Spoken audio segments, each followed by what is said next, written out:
El salón de eventos del Hotel Continental resplandecía bajo la luz de inmensas arañas de cristal que fragmentaban la iluminación en miles de destellos sobre las copas de champán. El aire estaba saturado de una mezcla costosa de perfumes de diseñador y el aroma sutil de los canapés de trufa. Mateo permanecía de pie, cerca de una columna de mármol, sosteniendo una copa cuyo contenido apenas había probado. Observaba a los invitados con una calma que nadie en esa sala habría podido interpretar correctamente.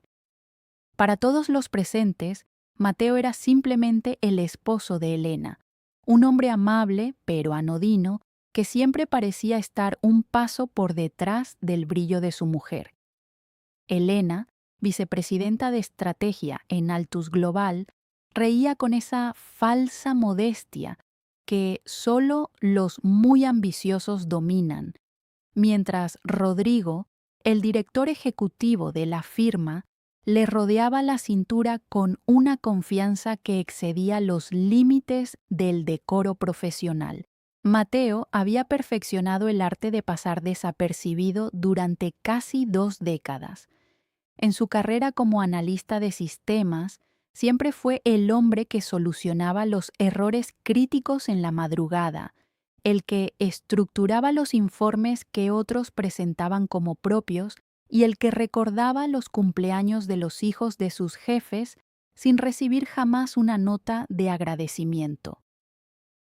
En casa, la dinámica no era distinta. Él era la infraestructura silenciosa que permitía que el mundo de Elena funcionara sin fricciones. Se encargaba de las finanzas, del mantenimiento de la casa de campo, de organizar sus agendas y de asegurarse de que ella siempre tuviera su traje favorito listo antes de un viaje de negocios. Durante años, Mateo aceptó este rol de invisibilidad como una forma de amor, creyendo ingenuamente que su solidez era el cimiento sobre el cual ella construía su éxito. Sin embargo, el peso de ser un fantasma en su propia vida comenzó a erosionar su espíritu mucho antes de que la traición se hiciera evidente. El cambio en el matrimonio no ocurrió de forma explosiva, sino como una marea lenta que se retira para dejar al descubierto una costa árida. Elena empezó a llegar más tarde, justificando sus ausencias con proyectos urgentes que solo ella y Rodrigo podían manejar. Las cenas compartidas fueron reemplazadas por mensajes de texto breves y fríos. La intimidad se transformó en una cortesía obligatoria, un trámite que ella cumplía con los ojos puestos en el techo o en la pantalla de su teléfono. Mateo notó cómo el nombre de Rodrigo empezó a filtrarse en cada conversación, al principio como un líder visionario, luego como un confidente y, finalmente, como el eje central de su existencia. El desprecio de Elena por Mateo se volvió más tangible. Ya no ocultaba su fastidio cuando él intentaba hablarle de su día o cuando sugería un fin de semana fuera de la ciudad. Para ella, Mateo era un mueble familiar, útil pero carente de interés, alguien que no podía competir con el carisma depredador de un hombre como Rodrigo. La sospecha se convirtió en certeza absoluta una tarde de lluvia, cuando un error de sincronización en la cuenta compartida de la nube reveló una carpeta oculta. Mateo, con su mente entrenada para encontrar patrones en el caos, no se dejó llevar por la ira inmediata.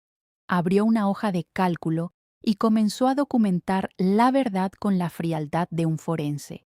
Cada gasto de tarjeta de crédito en hoteles boutique, cada recibo de joyerías que no correspondía a ningún regalo que él hubiera recibido y cada registro de GPS del vehículo de la empresa dibujaba un mapa detallado de la infidelidad. Pero Mateo fue más allá. Descubrió que los viajes de negocios no solo eran el escenario de sus encuentros románticos, sino también el telón de fondo para una serie de malversaciones financieras. Rodrigo estaba utilizando a Elena para firmar autorizaciones de gastos inflados y desviar fondos a consultoras fantasma. La traición no era solo emocional, era un entramado de corrupción que ponía en riesgo la estabilidad de cientos de empleados de Altus Global. A partir de ese momento, Mateo se convirtió en el arquitecto de una venganza milimétrica.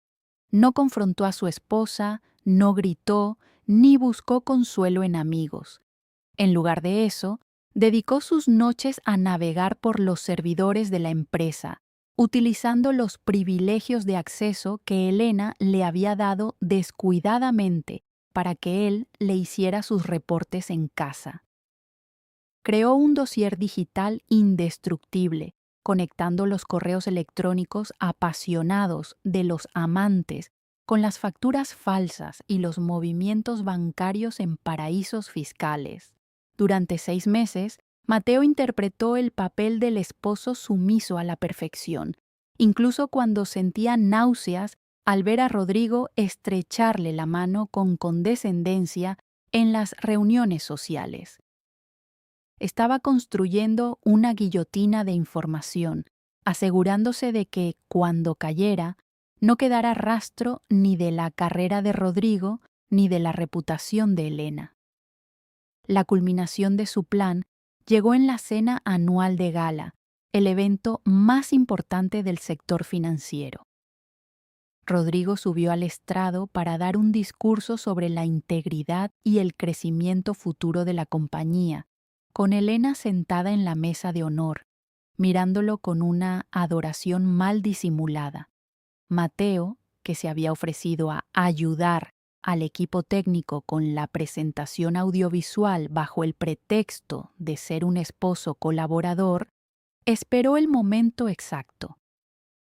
Cuando Rodrigo pidió que se proyectara el video promocional del nuevo proyecto de expansión, la pantalla gigante no mostró imágenes de oficinas modernas o gráficos de crecimiento.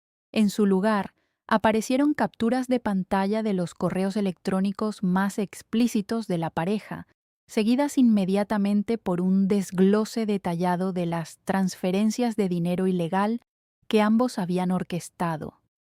El silencio que cayó sobre el salón fue absoluto, un vacío sónico donde solo se escuchaba el murmullo errático del proyector. Mateo observó desde la oscuridad del fondo cómo el rostro de Rodrigo pasaba del rojo intenso a una palidez cadavérica. Elena se puso en pie con las manos temblando, buscando desesperadamente a su marido entre la multitud. Pero Mateo ya no era el hombre invisible que ella creía conocer. Los murmullos estallaron como una tormenta. Los miembros de la junta directiva, presentes en la sala, no tardaron más de unos segundos en comprender la gravedad de lo que estaban viendo. No se trataba solo de un escándalo sexual, era la evidencia pública de un crimen corporativo que destruiría el valor de las acciones de la empresa en cuestión de horas si no se tomaban medidas drásticas.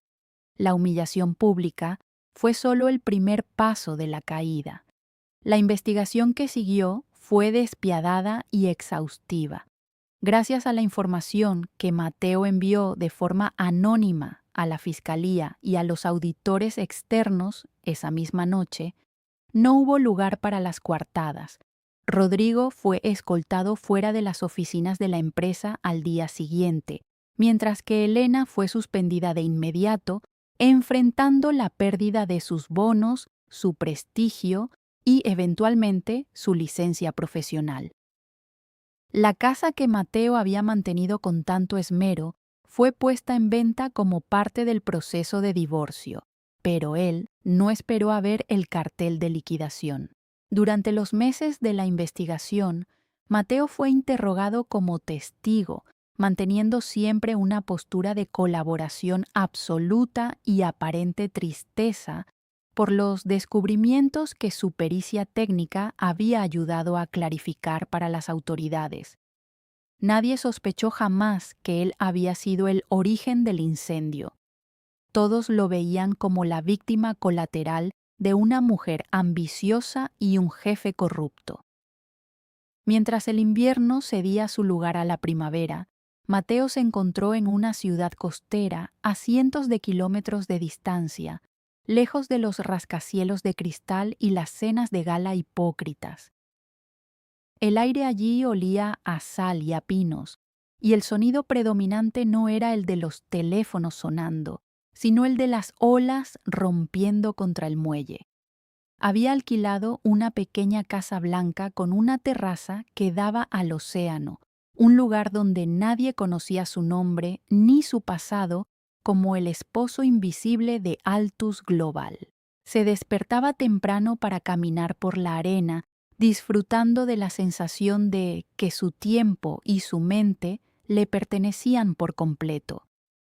La libertad tenía un sabor dulce que nunca había experimentado, una ligereza que venía de haber soltado la carga de sostener la vida de alguien que no lo valoraba. En su nueva vida, Mateo trabajaba de forma independiente, ofreciendo sus servicios de consultoría en ciberseguridad a pequeñas empresas locales. Ya no buscaba el reconocimiento en las grandes esferas, sino la satisfacción de un trabajo bien hecho y una vida tranquila. Una tarde, sentado en un café frente al mar, abrió un periódico nacional y vio una pequeña nota sobre el juicio de Rodrigo y Elena. Ambos habían sido condenados a penas de prisión por fraude y malversación.